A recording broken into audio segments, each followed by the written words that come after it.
Okay, so just to establish the obvious, yes, a year ago I was a Clippers hater, and Clippers haters still have many more opportunities for the Clippers to lose in these playoffs. But you got to give them credit, man. I mean, we were all looking to see, could they deal with the adversity of Dallas going up 2-0, going up 3-2?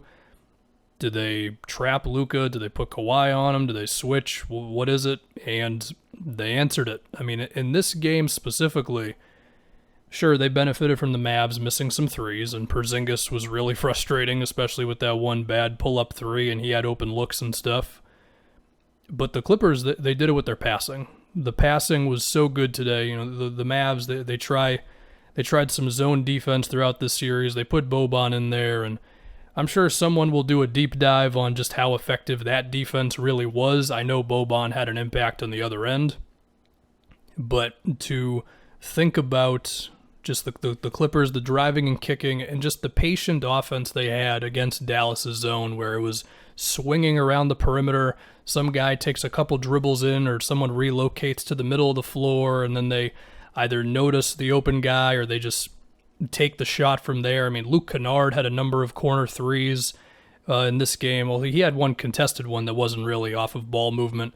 There was a Kawhi drive and kick out to, I think it was like Marcus Morris in the fourth quarter. Marcus Morris benefited from a lot of this, of course. And that was something that was talked about with the Clippers this regular season, even as there was conversation about, like, well, how much better really are they and all that. I think we all agreed they were passing the ball more. I mean, Kawhi and PG's assist numbers were up, and that was the big thing tonight. I think they also did at least a solid job of collapsing onto Boban. I know there were Boban baskets, but there were also a few turnovers because they brought extra attention when Luka would throw it to him off of those traps. Again, whether the Boban stuff, the zone around him and all that ended up being a big positive or a big negative or just kind of meh overall in the series, someone's going to determine that. In the moment, I'll just be like, you know, sometimes it looked good, sometimes it didn't.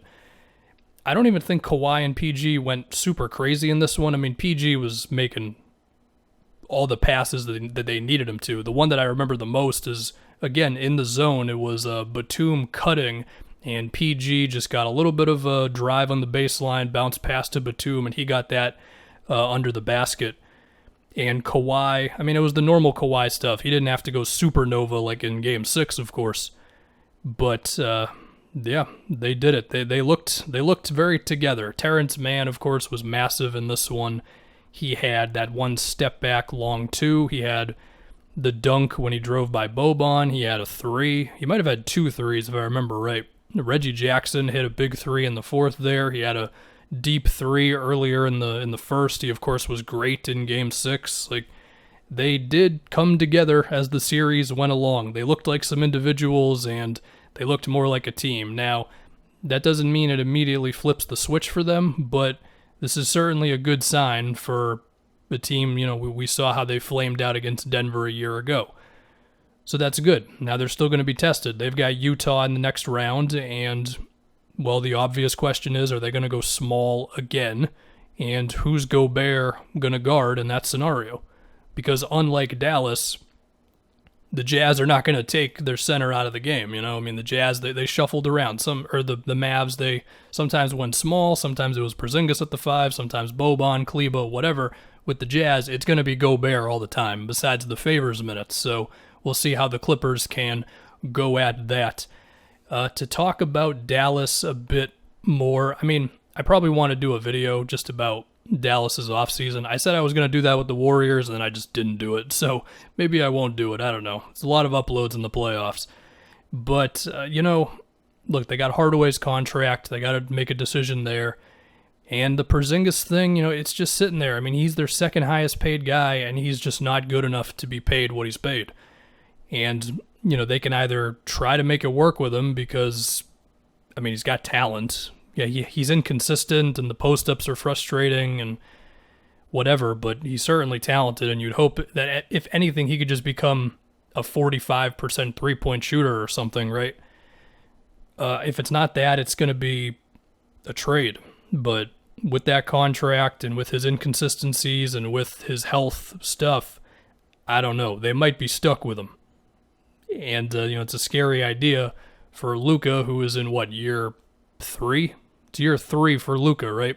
The perfect replacement for Porzingis would just be an actual all-star. Someone who you're paying however much they're paying for Porzingis. I'm not going to look at the moment, but it's a lot of money, as we know. But who can give you a reliable 25 points a game next to Luka while holding up defensively. That was another thing, is that Porzingis' defense, at the best times of his career, Porzingis has looked like a guy who could really be a difference maker defensively, fly around the floor, protect the rim. And in this series, I guess it kind of came and went. Like, there were some really nice rotations. There were other times where the Clippers just went at him whenever they wanted to. But again, I don't know if they can do a whole lot there. But they could have cap space this offseason if they were to let everyone walk, and if Richardson declined his player option. And they could make a play for some guys. I mean, Kyle Lowry on this team would certainly be really good, and you could hold on to, if you consider that a good thing, hold on to Porzingis. They might have to get off of a little more money, but it would be possible. Like Willie Cauley-Stein's $4.2 million, you could probably get off of. So we will see there. To talk about Luka a little bit, I mean, yeah, maybe his stamina is not all the way there. He certainly did not look as good in the second half as he did the first half, whether that was settling or what have you. I mean, Kawhi definitely got better defensively on Luka as the series went along. They did run one off-ball set that I remember to get Luka going downhill a little. That was something I talked about in after Game 6. But just to think about Luka and his career and whatever, I mean, the guy's been about as good as you could have hoped. Like, could he have been better in the second half? Yes. Overall, nobody is going to imply that Luka was the reason why they didn't win this game.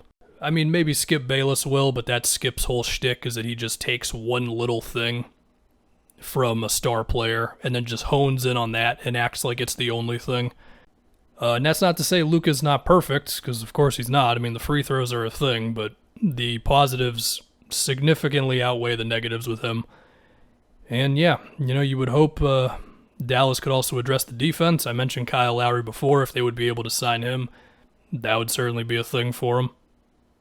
I think the two next real difference makers defensively in free agency are Lonzo and Jared Allen.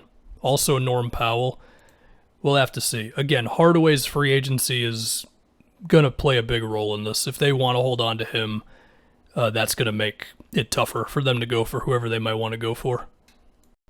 Maybe I don't have to do a Mavs off-season video now. I pretty much just said it all here. But yeah, I talked about Clippers Jazz a couple minutes into this thing.